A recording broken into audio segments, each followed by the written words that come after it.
Again, although I respect, trying something a little bit different, for me, Mage just feels like a go-to and almost a guaranteed pick, purely because of its ability to sweep, or its ability to just steal one extra win, right? It can win its first game and maybe just grab a second one out of nowhere, just because of the nature of how explosive certain draws can be. So that's although I love Leta's lineup in general, that's my one worry, is just because it doesn't have Mage in it. You just don't have some of that potential X factor in LHS.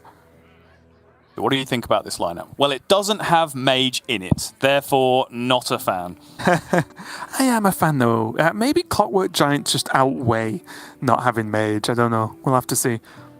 But you can see the far-reaching implications of leaving up Priest and getting to ban something else with the way you build your lineup, right? Because now, Jarla's kicked out with his Mage. Leta has queued a slight unfavorable in the Rush Warrior into that Mage. And now, if he loses this game to the Mage, well, kind of, then what, right? Because it's Leta's had his Rogue banned and not his Priest. So suddenly, right. where is his counter queue deck for the Mage at that point? He has to then rely on Libram Paladin, I guess, at that point. Maybe the weird build of Priest kind of has some advantages that I'm not necessarily seeing in the Mage matchup, and he goes up queuing that instead. But you can just see how different the series become when Jarla gets involved because of him just leaving up Priest, and it really does change the dynamic of the series. I will say, though, the Priest has double Ogremancer, Light Shower Elemental for additional healing, and the Clockwork Giants, which are all good cards against Mage, so maybe that actually outweighs the Libram Paladin here. But Jarla, in true theme, as we've mentioned, of the European Grandmasters, does have access to Flow on 2. Does he now? He also has access to Deck of Lunacy, and if it's something I know about Jarla, it's if he can play Deck of Lunacy, he will. I was going to say, how convinced are you of Flow on 2 here, Raven? Because I'm not sure that's going to be the case. I think if you'll rewind to the old video, I said he has the option of Flow on 2. I didn't say he was going to use it. I think actually you said he has access to Flow on 2. That was a test that you were listening. Good job. Yes. 1 gold star for Sottle. Here, though. Imagine not listening to what your co-caster says. What? Doesn't go for the Ganag, at least initially, wants to open the box and see what's available for him in the rush pool.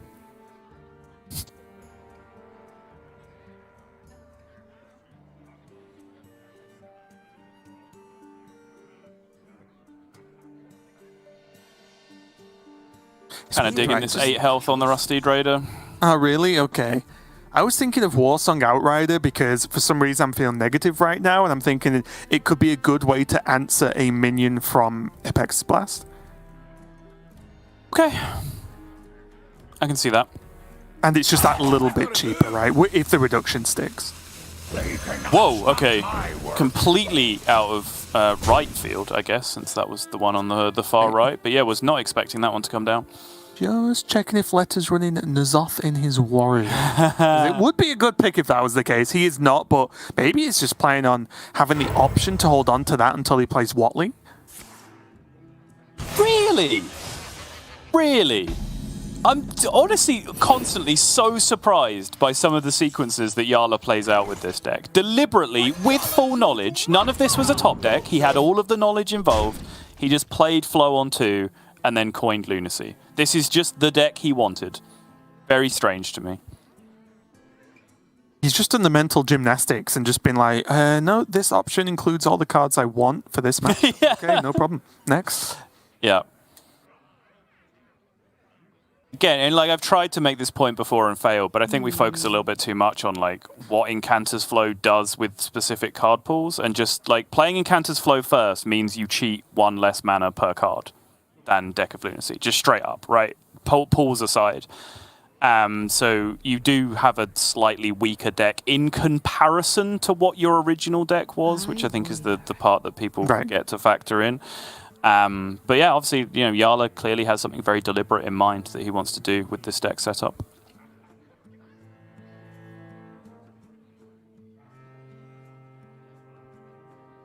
And if there's ever someone I'm willing to go to school with when it comes to playing Deck of Lunacy, it is Jarla. Interestingly enough, this generally is a good Apexis Blast, right? You can get it down on turn 4, seems good, but just do it to face and then have already minions and weapon to go. And this is clearly what he was after, Sol. He knew. This is it. This is why he does it. He just wants those 7 drops really, really badly so he can hit Celestial Alignment. It's a very bad deck to be playing it out against, though, I would argue, on average. Like, obviously, his deck becomes incredibly explosive when he plays Celestial Alignment, but playing against Rush Warrior, especially after they've just jammed the Watley, I think is not an overly attractive proposition when the threat of Alexstrasza, Troublemaker, all these big Rush minions are able to come out later in the game. I'll tell you what, though, Jarla's just one beast away from a good time right now, isn't he? I mean, look at that hand. True. Start with Spring Water.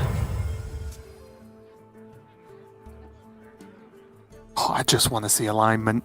I just think Jarla's going to win if he plays it, because historically that has been true. He'll just get Troublemakered. Like, how does he win from there? I don't understand. Just like rip Twisted Nether somehow. He'll be fine. Okay. He is in a tricky situation, though, isn't he? Because let's just remove all Celestial memes aside. What does he actually do versus this board? Never mind what he can expect to see in the next couple of turns. Yeah. Is this just down to just Apexis Blast the Watley at this point? It might be. The problem is, like, how cheap then Tent Trasher would be, and you know that your opponent's just played Watley, so they have a good chance of having Tent Trasher in hand. Yep. So they can arguably then just clear your Apexis Blast minion for 2 mana from hand with a Tent Trasher, which is particularly scary. So I actually kind of like this diversion a little bit more and just spread wider, take care of more of the board, and just look to speculate into your opponent's hand a little bit more before you throw out. Look at this turn, though. Flesh Hoof Tent Trasher. Oh, no, it'll be 3. Oh, the reduction, never mind. Thought he'd have enough. Yeah, that's right. He'd lose the Athletic Studies buff, right? No. And there's not really much value to try and do Playmaker Tent, right? Like, that doesn't really achieve too much. Nope. It's not like there's a big minion he wants to trade into. Parade Leader Samuro seems okay if he just wants to get as aggressive as possible and ship all the damage to... What about Parade Leader Flesh Hoof? Like, that's just a big minion at that point. It's a pretty freaking big minion, isn't it? Because I think at this point, I don't know if just Samuro down this board is sort of aggressive enough, right? Especially against Deck of Lunacy. I think Leta wants to really put his foot down on this game. That's fair. Okay, it's going to go halfway, get the 8/8 on the board, but use this Dark Moon Riders to actually just trade off this final minion instead of the Parade Leader.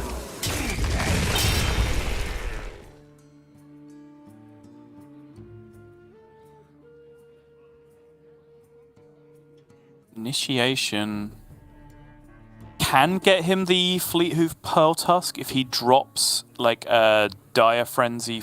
No, if he cast Dire Frenzy, he'd have to cast it on the Pearl Tusk. I mean, that's a big minion, Sol. It is, but you then wouldn't be able to kill it with the Brain Freeze and Initiation, which was the entire point. What if he just of playing in the Dire first Frenzy place. Brain Freezes it and deals with it next turn? That seems ambitious. Well, look, Jarla has played Celestial Alignment before. He's played Deck of Lunacy at every opportunity. I think Ambition is Jarla's middle name.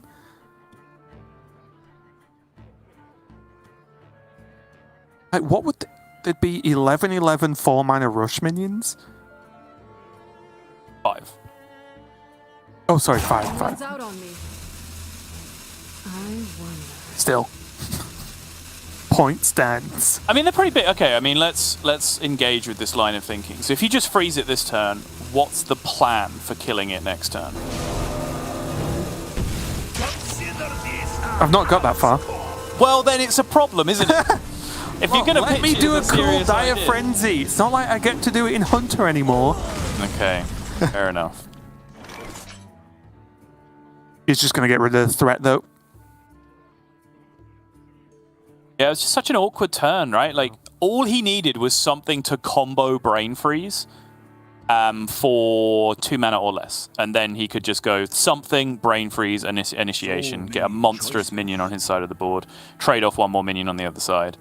And would have had a really, really powerful swing turn, but just didn't have any option because the only thing that was available was Dire Frenzy, which obviously just didn't work for the reasons we discussed. The good thing here, though, is this appears to have at least stopped the stomping from the Flesh Hoof, right? So Libram of Hope is likely to be able to come down next turn, along with that Brain Freeze as well, to just buy him some more time and, of course, land that 8/8 Divine Shield on the board. I gotta move. Maybe.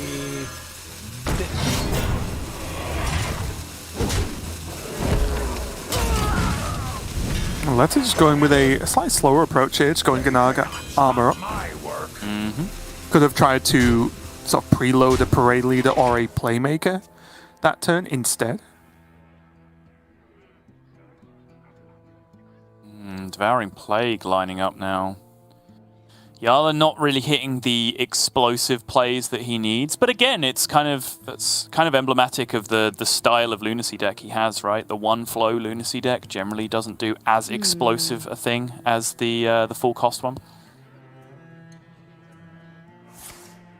Yeah, it's definitely trickier to manage, but again, I imagine, this Libram of Hope's going to come down. Not going to bother with Brain Freeze here. Going to let Leta do what he wants with this board for now. Suddenly,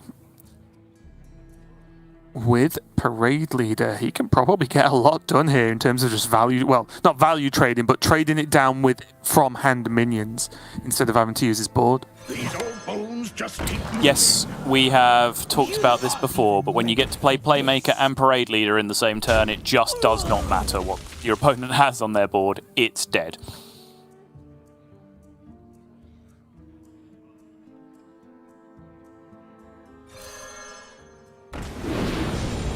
His hand is now going to become absolutely flooded with riders. The Libram of Hope absolutely smashed through on the other side, and now even this, just playing out a 1/1 here, represents so much extra damage on board. I like it. He's got plenty of stuff in his hand, and this is just more damage that Jarla has to clean up. And again, at this point, Leta would be afraid of... I'm thinking of just core Mage cards, of which he has 2. Jarla has 2 in hand, right? He'd be afraid of, like, is Mask even really a fear? Yes, you've got some 1 health minions, but you've also got the Pirate defending against Mask, and even the Playmaker and Parade Leader have 3 health. Yeah.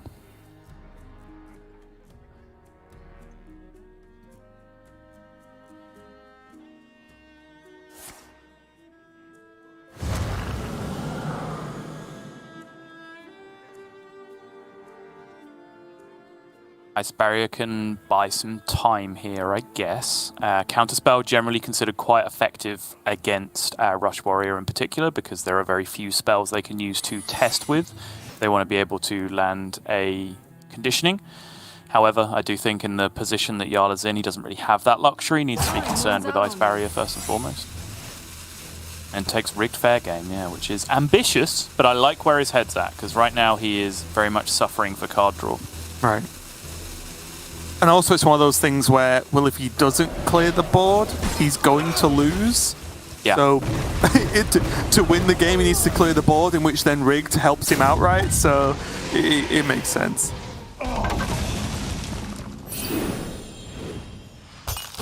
weapons for my master.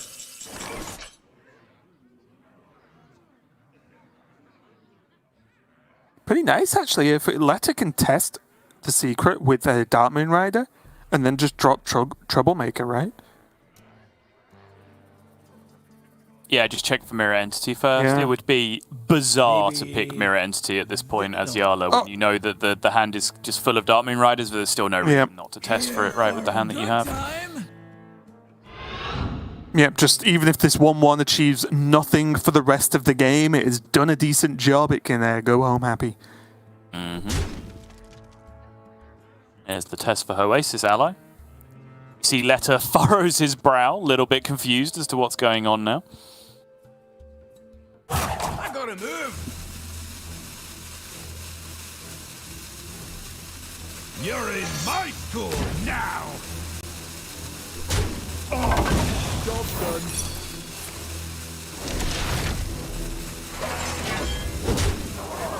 Jarla needs something massive here. He needs like Skull off the top. Obviously still possible. He still has 6 mana cards in his deck, which have a huge density of card draw.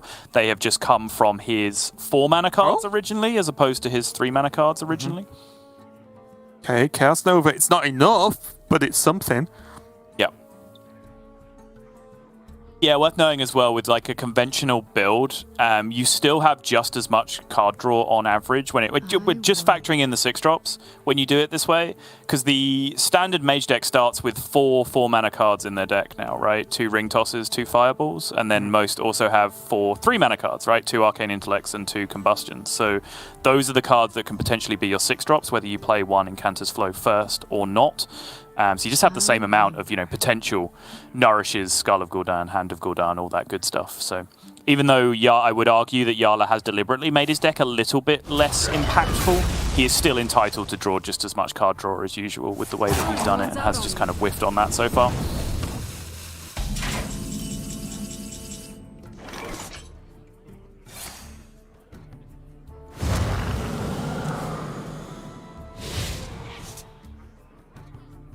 And now, honestly, probably sounds a little bit weird to say, but Leta's got a lot on this Troublemaker, right? Because the rest of his minions are good, don't get me wrong, but they're not huge threats immediately, right? Like, nothing to rush into for this run stack, no true value gain from Tent Trasher apart from it just being a decent-sized minion. Like, all of this kind of requires your opponent to have things on the board to be threats. But maybe, again, seeing that Jarla's kind of struggling, maybe it's just like Parade Leader, and then just play Run Thack, play Crab Rider or something, and just set up an actual just high damage board. I absolutely want to play Run Thack this turn. Your opponent just floated 5 mana and did not have a way to kill a 6/3 Troublemaker. Right. They absolutely do not have a way in hand to kill a 5/7 Run Thack. So for sure, get that down and start beefing up some of these riders and so on that you have in hand. Yeah, it's just absolutely has not been the game so far for Jarla. He has clearly had the power of lunacy on his side up until this point, but he's deciding enough is enough, and we are going back to turn 1. Oh. Very nice. Yeah, that's just funny. Mm-hmm.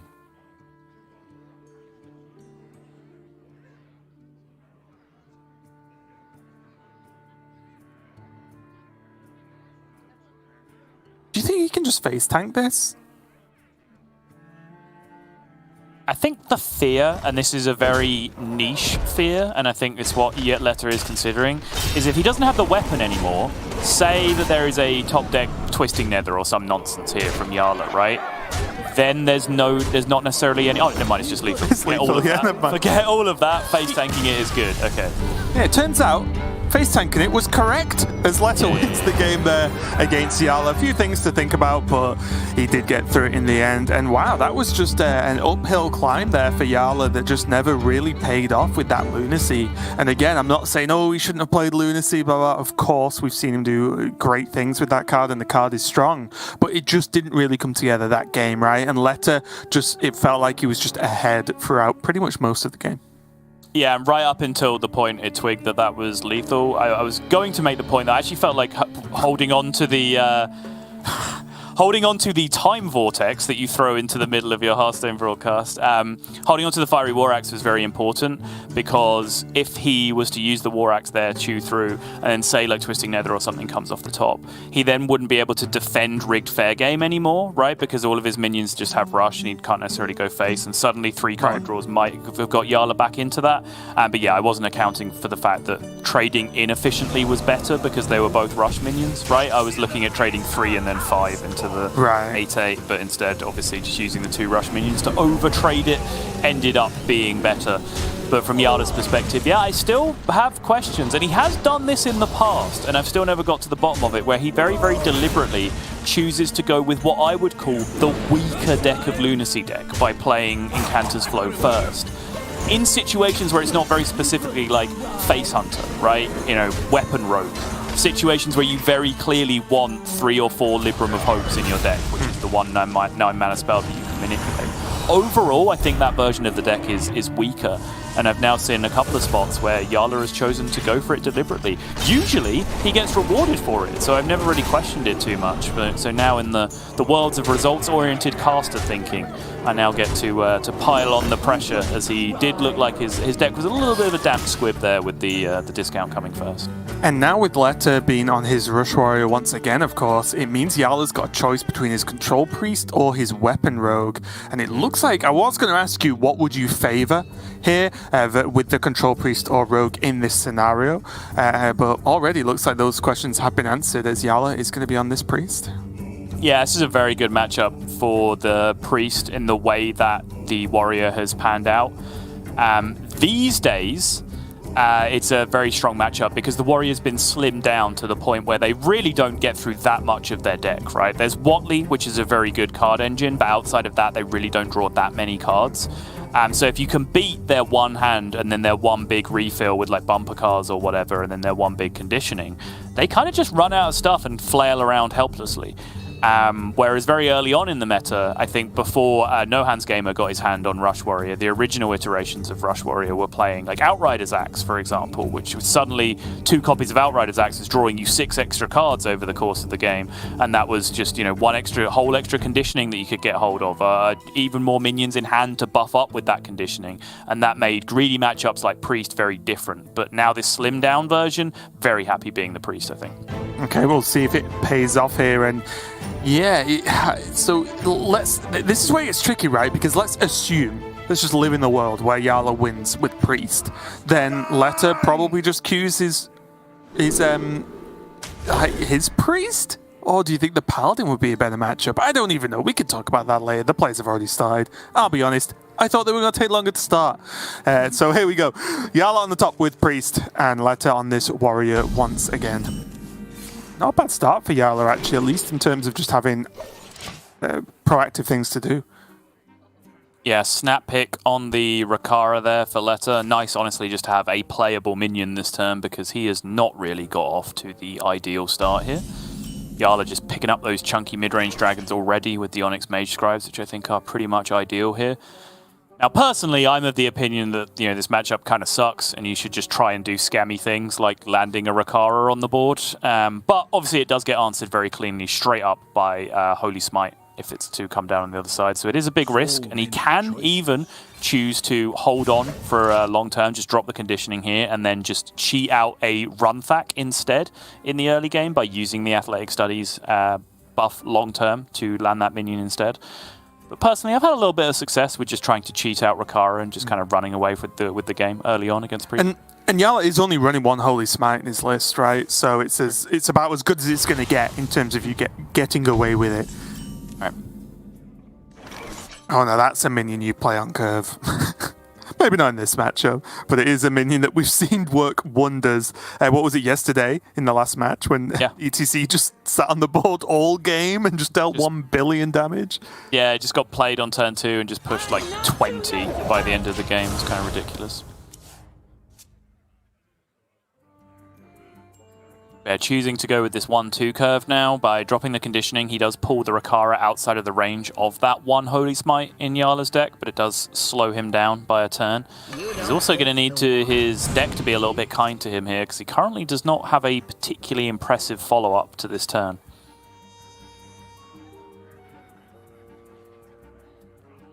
He doesn't, but because of the way Rakara works, if you are going to play a minion with it, ETC's not a bad one.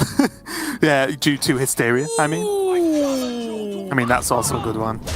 That is the draw. 3-8 at the end of the turn. Rakara goes face. Rakara's now a Yeti. Does mean that the Hysteria, I believe... No, even the Hysteria... I think that... be saved on 1 attack, I believe, right? No, it would still clear. Be fine. Yeah, on the Rakara, right? Mm-hmm. Yeah, okay. I wonder. So it attacks once, goes down to 2, and then up to 3, and then on the second attack, it doesn't survive, so it doesn't get the buff again to survive. Just got to make sure you Hysteria the correct minion, because if you did it on the Challenger, things would look a little bit different.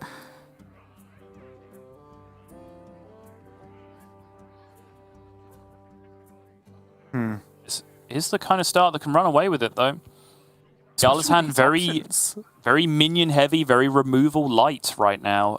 Psyche Split honestly might just be the go-to here. Though I guess Power Word Fortitude, maybe you can turn these Onyx Mage Scribes into spells quick enough that gets cheap to play with the Blade Master Samurai. Yeah, I'm trying to work out what Psyche Split on Rakaru would do here. Exactly. And if that's going to be enough. It wasn't necessarily Psyche Split on Rakara, but just, Psyche Split on a rush minion on your opponent's side of the board, just to actually fight back against some of this. Because right now, Jarla is just desperate for some removal, just doesn't have it right now. I thought you were just going to say dead. It's like, Jarla's just dead. It's looking that way. Yes. Yeah. Now, what Leta really has to do is say, okay, Jarla has floated 3 mana. He's done very little this game. What's likely to be in hand? Well, he knows there's a dragon. 100%, and he knows there's a couple of spells. One thing he has to constantly consider now is Hysteria. That's priority number 1. And if you're following his eyes, eyebrows, and lips carefully mouthing to himself, I think that's exactly what he's doing this turn. And it's very complicated because he currently has Rakara in play. But I think that is the implication of everything that he's testing. What does Hysteria mean if I play this? What does Hysteria mean if I play nothing? Should I just play my biggest minion, go face? Answer, probably yes. Well, there's also weird questions, depending on how good you are at the maths and how deep you want to go, of do I not attack with 1 minion and attack with another one to make Hysteria better? Yeah. Right? Because it counts. It's a big deal. Can I create a situation where Jarla would have to Hysteria exactly my run thack to get a board? In which case, we take those. And in which case, you just play the 100-100 ETC and just win the game.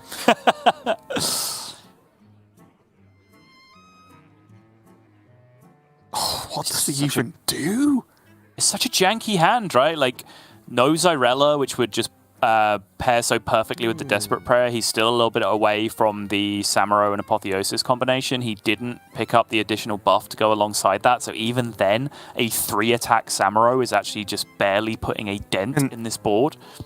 And it's not a matchup where you can just say, okay, I'm in a bad spot, Elucia, go. Because what does Warrior have that deals with this? There's no devolving missiles.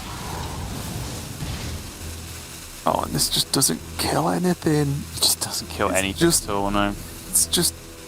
Now he has a minion. I mean, fair play. Runthack does the good thing in that Jarla's hand is full of minions. So, okay, makes sense. But it's the fact that, how much damage is he going to take now? 14?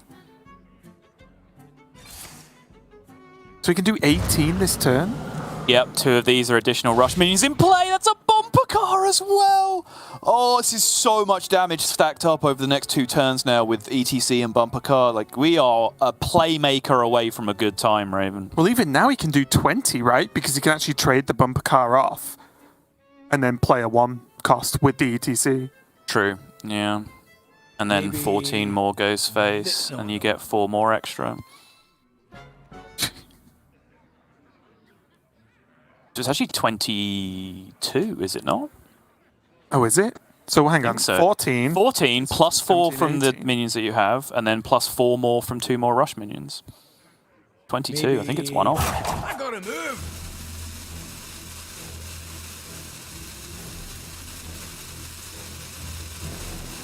Yeah. I think because it's 1 off, you just don't do it. ETC. Yeah. Because look for more rush minions to pair with it. Because guess what? Jarla's going to have to play some minions at some point in this game. If he wins the game, he is playing minions, so then just wait, right? Also, he's just creeping close to Alex Straza at this point as well. Right.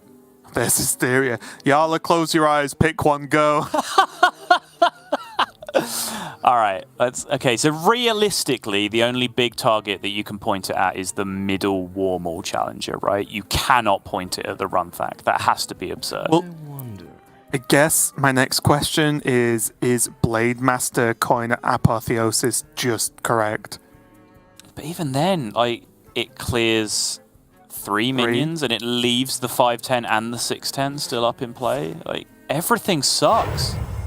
Yeah. So pick one. That's the problem, right? Because can you even work out if Hysteria is good in this amount of time?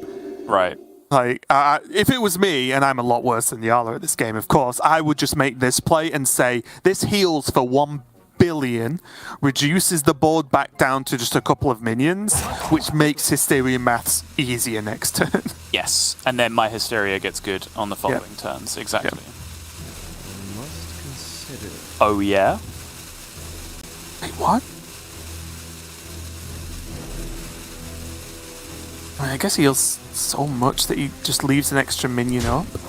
Yeah, he doesn't care particularly about the extra damage being left up on board. He is fully Renoing this turn, regardless of what he does.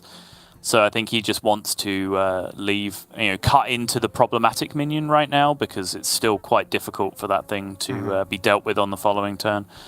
So I think he'll take this, just leaving up a 4-1, potentially taking 4 extra damage. The big difference, the big downside of this is that now the bumper card just gets to smack straight back into the Blade Master on the other side, which obviously does kind of suck. Or even maybe not, right? Because I'm even looking at just why not just push more damage to face and just get the Tent Trasher or, Rush Minion X from this and just take 4 damage, because unless it gets silenced somehow, you're always going to gain this damage from ETC in the bumper car, right? Yeah, unless it gets silenced or elucidated, which certainly can happen. Sure.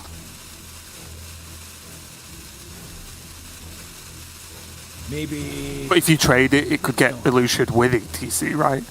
Yep. Yeah, no, that doesn't actually change anything.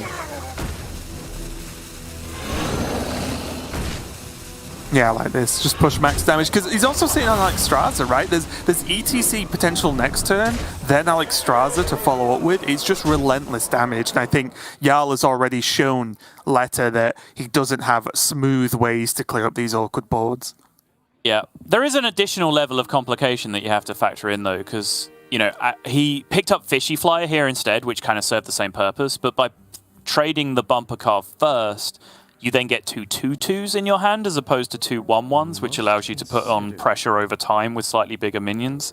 As I said, he managed to do that with the Spectral Flyer anyway by trading that instead, but obviously there was no guarantee that he was going to pick up a minion that put more minions back into his hand. But overall, I agree. Damage first. And I guess you can always fish for it and see first, right? So, makes sense. There's Hysteria. The 5/6 still lives.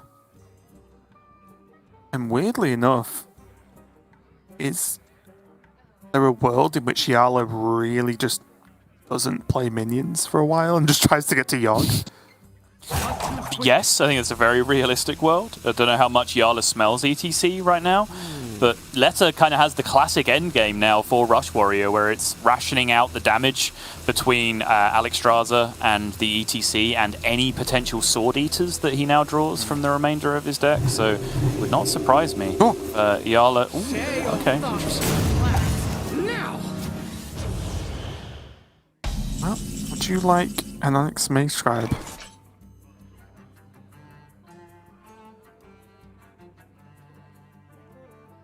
Mage Scribe and Sethic, I think, deny the potential generation of spells. Because Jarla having an Ogremancer and a Mage Scribe is kind of good for Leta, right? Yeah, play that high health minion I can rush stuff into. Perfect.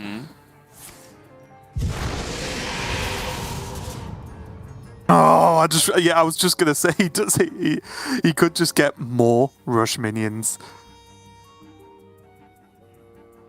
So that's so bizarre now.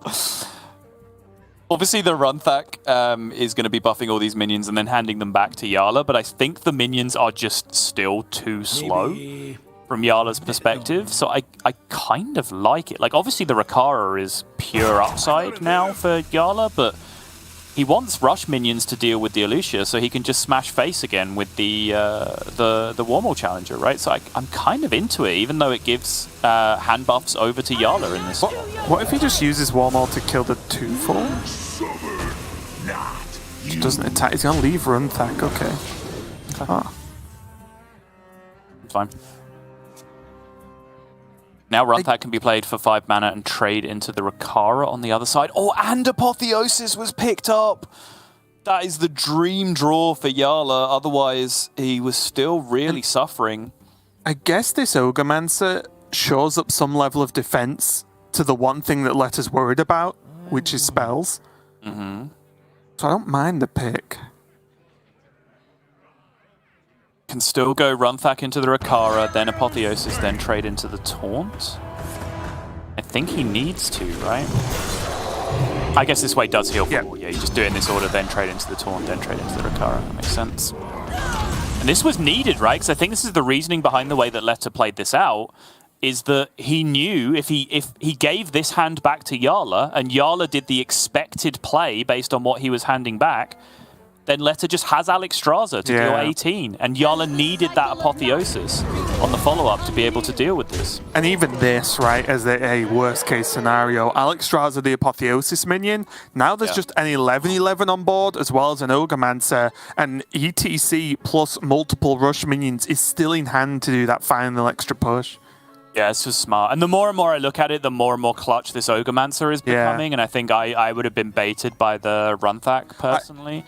Been in a worse position this game. I would have been right there with you, because until it hit the board, and then I thought about what Leta's worried about. Because as I said, right, let him have big health minions. That's kind of what you want, because you want stuff to repeatedly rush into. It's only spells that could have dug Jarla out of the situation, and Leta grabs the win, and that's now 2-0 with Rush Warrior. And that is a hugely unexpected victory to pick up. You just don't believe that can ever happen with the way these decks are built these days. But, you know, Leta just played out such an aggressive curve early on, and Jarla's hand just got clunkier and clunkier and more mid-rangey as each passing turn went past. You know, he had bits and pieces of all the powerful board clears, but the board just got massively out of control from that tempo Rakara that I was advocating even earlier, that meant Blademaster Samuro just didn't even clear up the board with Apotheosis when it came down. He had the Desperate Prayer, but he didn't have the Xyrella to go with it. He was just one board clear away from stabilizing the entire game, but through a combination of a bad draw from Jarla and some incredibly skillful play from Leta, he was able to just keep sticking a board turn after turn, keep pushing a damage turn after turn, and just in the end, just got over the line. Yeah, and although clearly unfortunate, right, there's the Scorpids in the list, there's One Makers, the Sethics earlier on, things like that, which would have helped out this game. He is also only running one Hysteria in the list, which is normally a great tool versus a deck like this, which is so sort of chunky minion focused that Hysteria often gets a big job done. But Jarla electing to only use one in this list might have not really helped with the situation. It's not like it would have saved the day and won him the game, but maybe just not helped. But most importantly, Jarla now only has his Weapon Rogue left, and although the Priest obviously is a good matchup versus that Warrior, which is why Jarla went for it, how good or bad is this Weapon Rogue versus the Warrior? I mean, it's one of those matchups where you have no chance of keeping control of their board state, right? You just, with a couple of coerces, maybe if they're playing, you know, one minion at a time, if they're just having to like play a full cost Tent Trasher and that's their turn, sure, maybe you can coerce and gain tempo. But if they're having a smooth curve as Rush Warrior, it's going to get out of control. It's not really one of the matchups that Weapon Rogue is designed to prey upon, but it's where those auxiliary tools come in of, you know, big prize plunderer turns where you pair together Cutting Class, Secret Passage, all of those things together and end with a prize plunderer to take care of one huge minion.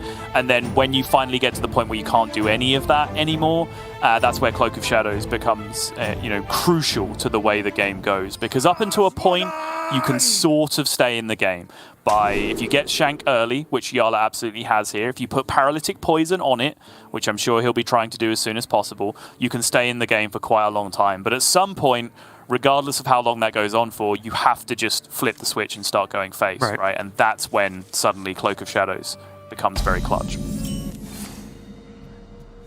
Yeah, Cloak of Shadows is very, very powerful. There is the small caveat that ETC has no care in the world about a Cloak of Shadows if there's minions to rush into, of course. So there is that. You've just got to keep in the back of your mind that Cloak is not guaranteed safety. It's just likely to be a level of safety there for Jarla. But as you mentioned, he does have this Shank nice and early, and even just a good set of card draw, right? He has the Poison to help out. Yeah, Secret Passage for those turns where he just needs to dig, and also Cutting Class for the near future. And Jarla, well, where else is this Sinister Strike going to go this game? That's it. To the face. Exactly. Benjamin, get it done.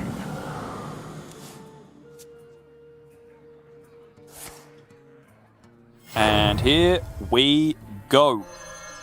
Leta, of course, with this version of the deck under his belt as well, in his version of the lineup. Jarla has banned it away, so it won't be involved in this series. But obviously, that will probably be to his benefit, as he has a good knowledge of the intricacies as to how this deck works, little pockets of opportunity that he can exploit. It's a very polarizing deck. It is a deck that you do need to put some time into to really understand how it works at maximum efficiency. So I think it will be to Leta's benefit here, and you can kind of see that right now. Just as early as possible, maximum minion damage in play, right? Make Jarla have to deal with things. Yeah, I like it a lot. And to just go on, it was a point I was going to make as well, is that, yes, all our Grandmasters will have a good knowledge or strong knowledge of every deck that's relevant in the meta, but there's a difference between having knowledge of the deck, doing some practice against it, to it being one of the decks you have submitted to GM, right? And you were prepared to play in high-level games. So I completely agree that Leta also having experience with this rogue is going to be to his favor. And already Jarla, first weapon swing, not to the dome. Yeah, and as I said, this can go on for some time, especially if Paralytic Poison is picked up on in a timely manner. And Jarla still has...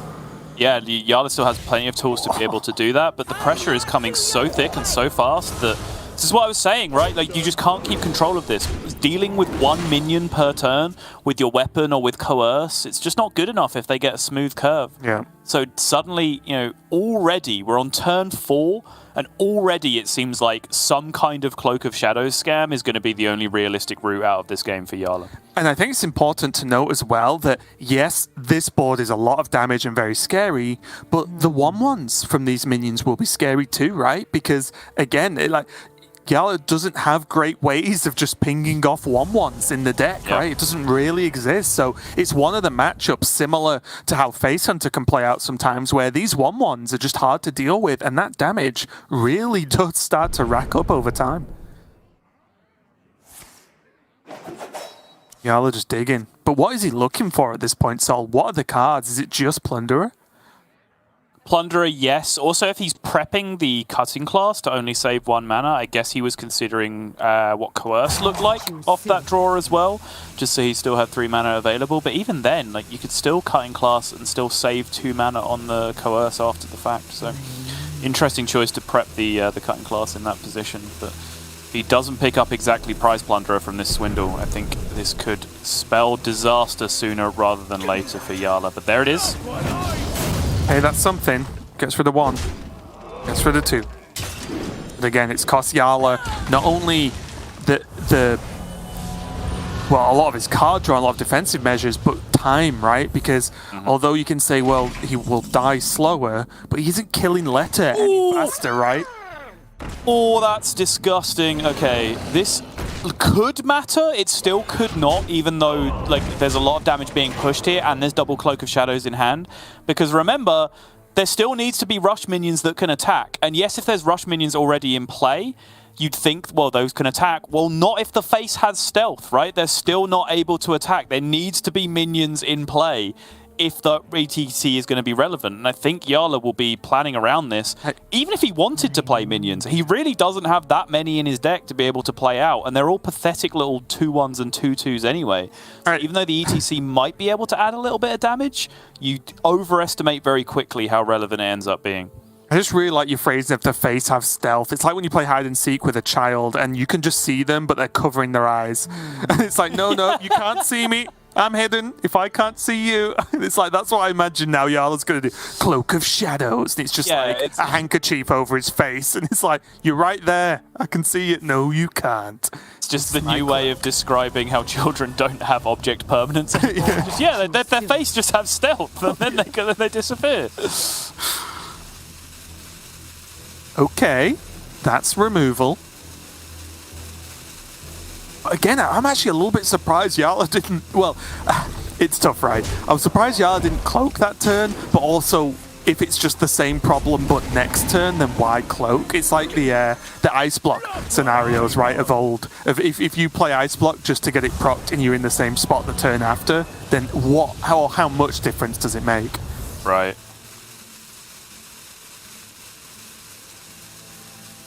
So that's 11, 12, 13.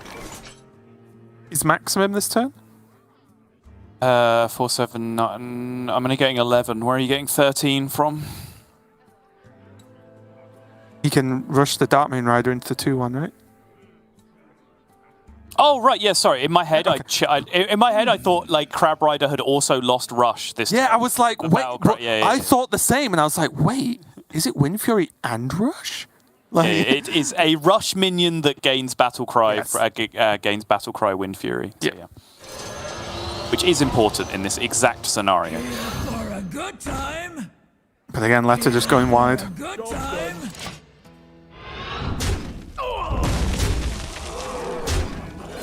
And again, I think it's not real. I think in some scenarios, in some matchups, you'd be like, oh, well, bank the ETC damage while you can. But it doesn't make a difference, because if Jarla doesn't die, he isn't dead.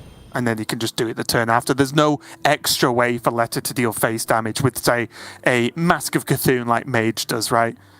Right. Here, You're about to see it, right? Where even in this situation, even though you have ETC and you're like, well, it just doesn't matter. There's no way he can defend against all this extra damage coming through with Rush. This is where you see just how flexible Cloak of Shadows is as a card. We've seen applications of like how it denies healing from Priest. You can just leave a minion on board when normally most classes have to deal with it to play around Apotheosis. You just don't play any minions, give the face stealth, and then boom, there's just no threat of Apo.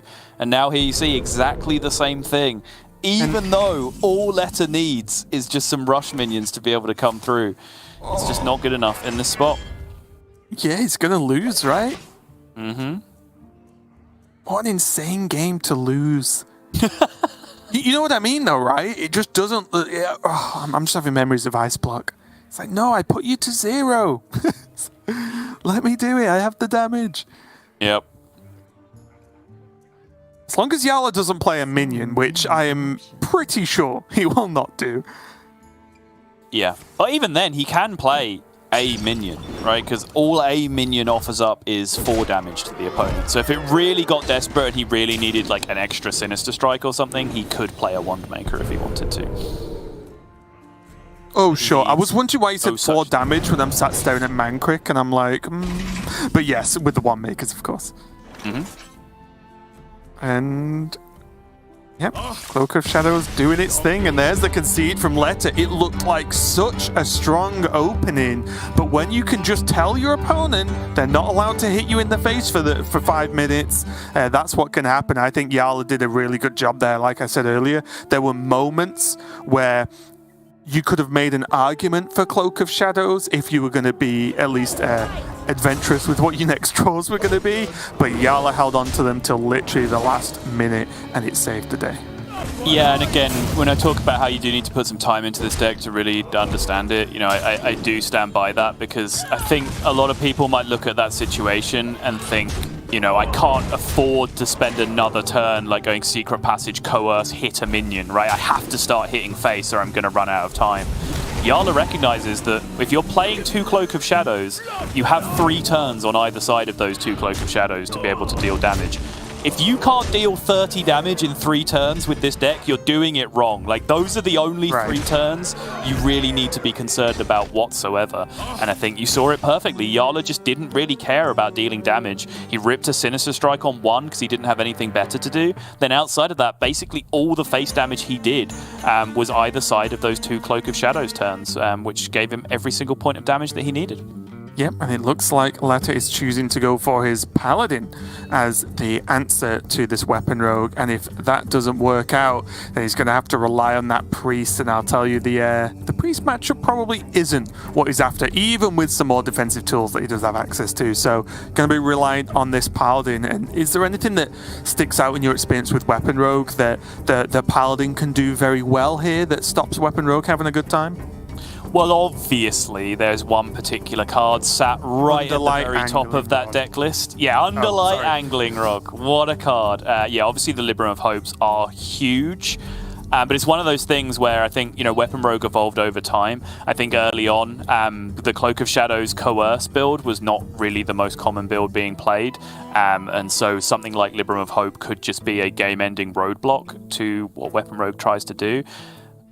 not the biggest deal anymore. You know, they're more than well enough equipped to deal with a couple of Libram of Hopes over the course of the game, because they can deal 30 plus 16 healing, no problem. That's 46. They do that in their sleep.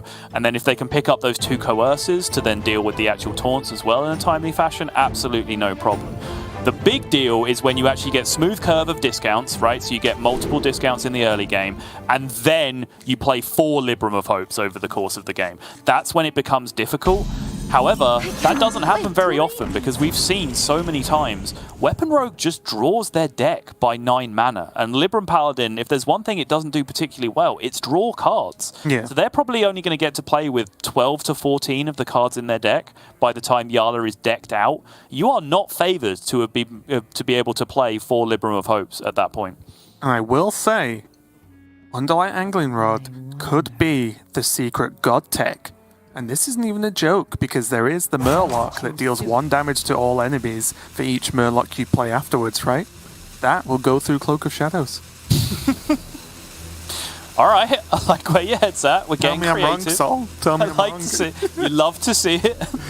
Now, if Leta can put Jarla down to exactly 1 health, and he retains, not only gets that Murloc, but the other one, and holds on to them all game, this is going to be a pretty good call by me, I'm not going to lie.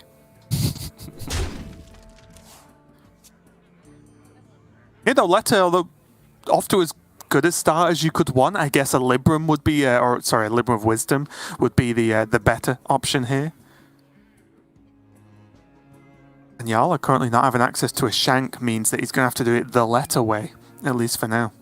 Yeah, and that's where damage can become limited, right? If you are forced to go all in on Self-Sharpening Sword instead, that's suddenly where Libram of Hope can come into play. And suddenly, that curve I was describing of efficiency with discounts in the early game with the Outdoor Attendants and the Outdoor Truth Seeker, just into multiple Libram of Hopes, that's looking quite realistic now for Leta with the way that this curve has worked out, especially since he has the Talon in hand already to be tutoring out that Liadrin.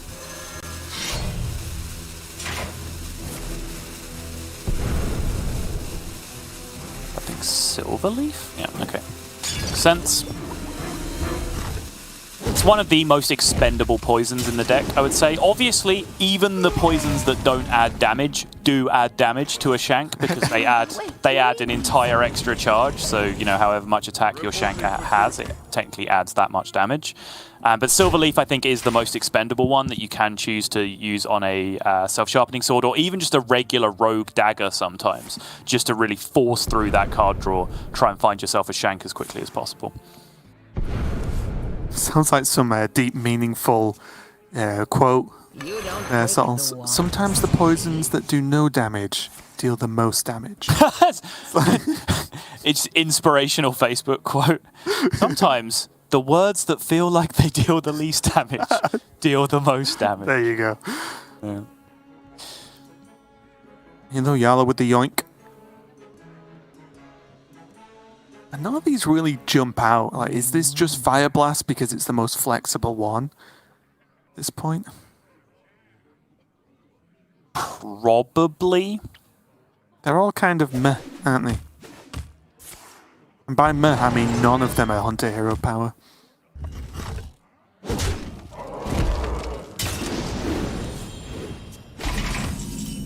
Yeah, or Warlock, right? Which I think is the other big concern, especially when you don't have Shank already. Yeah. Warlock still becomes premium. That's right, yeah. Really, really want to focus on that card draw. Cariel, nice pickup. I wouldn't have even hated just Blade Master this turn if he didn't draw anything better, but the Cariel was perfect. Just gets that extra reduction of Libram of Hope, and basically he's forcing Jarla to kill this if he can, because there's a huge punish for letting just Cariel just hit you every turn. There is, yeah. And even so, obviously, if it does get to attack again, Leta can just go straight into Libram of Hope if he wants to. But even if it doesn't, the curve of Talon into Libram of Hope is pretty ideal anyway, Yeah. even if the additional discounts don't come down.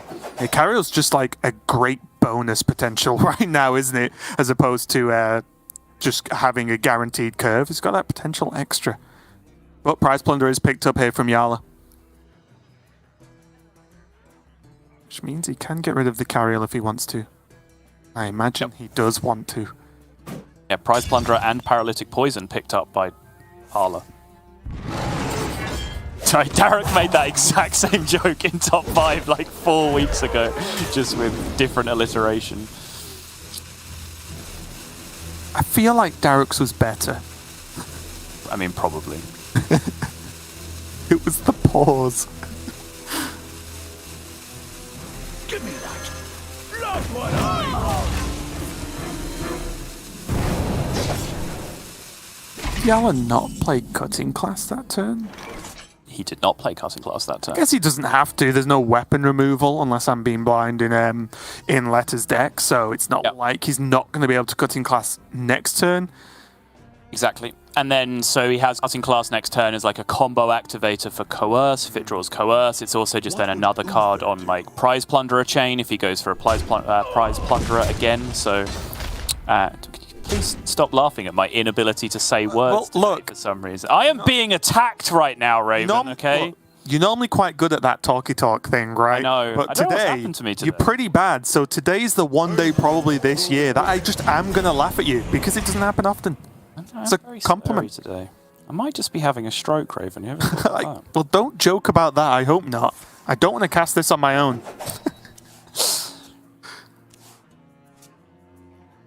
Here, though, Leta deviating slightly here from the Talon. Mm-hmm. Does still get extra reduction on Libra of Hope, which is fantastic, of course, but does... This is good. My only slight worry is, will there be the time and wiggle room to play Talon? I guess yes. It's just something I have to think about here, because the curve was so good even without the reduction on the Librams. Yeah, no, I agree. I was calling it out last turn, right, that the curve of Talon into Libram just seemed totally fine in this spot, but it's still just a big, obnoxious taunt every single turn from now until the end of the game, and as I mentioned, there is a limited number of coerces from Jarla's side. And there is the immediate potential payoff of like drawing Libram of Judgment off the top next turn, for example, right? If he can then get that corrupted quickly and then go.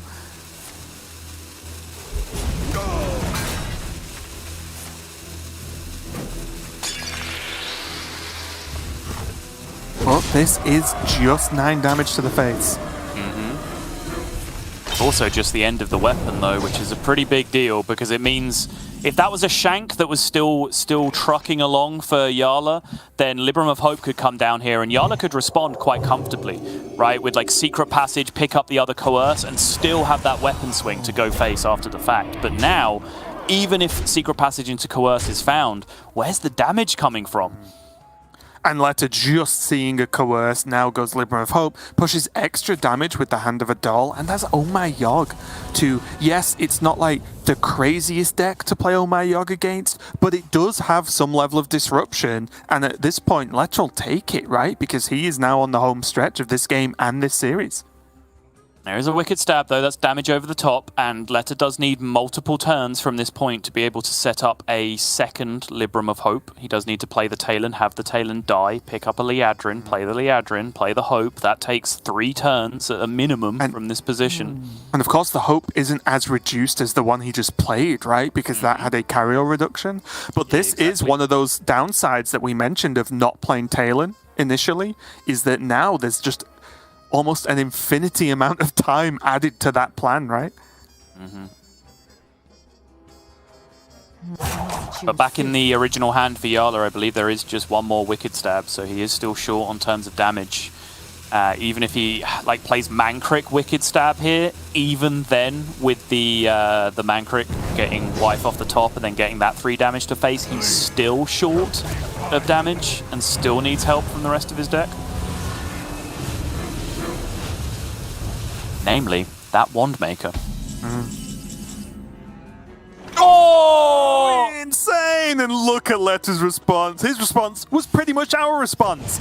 Libram of Hope. There's the claps from Jarla, because I think, yeah, that is just going to be a little bit too much. You can't really survive through that with no extra weapon in sight, and that means Leta is going to take down Jarla and get that final spot in tomorrow's bracket. And a really big win for Leta. Obviously, Jarla He's here every week. You'll see him next week, no doubt, and he's sitting pretty at the top of those standings. But Leta has not had nowhere near as smooth and consistent season as Jarla had. So even just this one win to gain that extra point is such a huge deal for him here. Yeah, and you can look at the position that Jarla was in. I was talking at the start of the game about how cleanly Rogue can plow through all of that defense from the Paladin if they get the Swine Tusk Shank draw, right? But Jarla didn't have it. And that's why the conventional wisdom says one Self-Sharpening Sword, one Swine Tusk Shank. And it's why Leta has bucked the trend and why it was such a cool thing to see yesterday where he was 3-0ing with his Self-Sharpening Sword instead. Because he was playing 2 of them instead of 1. But you can see the difference there, right? Because maybe the second Libram of Hope still ends up being backbreaking for Jarla. But if Jarla still had a Swine Tusk Shank that was still growing in charges, that had Paralytic Poison on it, that was still pushing damage, there was still a Coerce left in the deck, there was still like Wand Maker that could give another poison to give another charge back to the Swine Tusk Shank again. Like, you can keep going so much later in the game. And I think Leta identified that the game ended finitely at a certain point, and that's why the Talon didn't come into play, right? Because he understood once the Self-Sharpening Sword was done, that was basically the end of the game, and he had enough resources in hand at that point to kind of play up until that point regardless.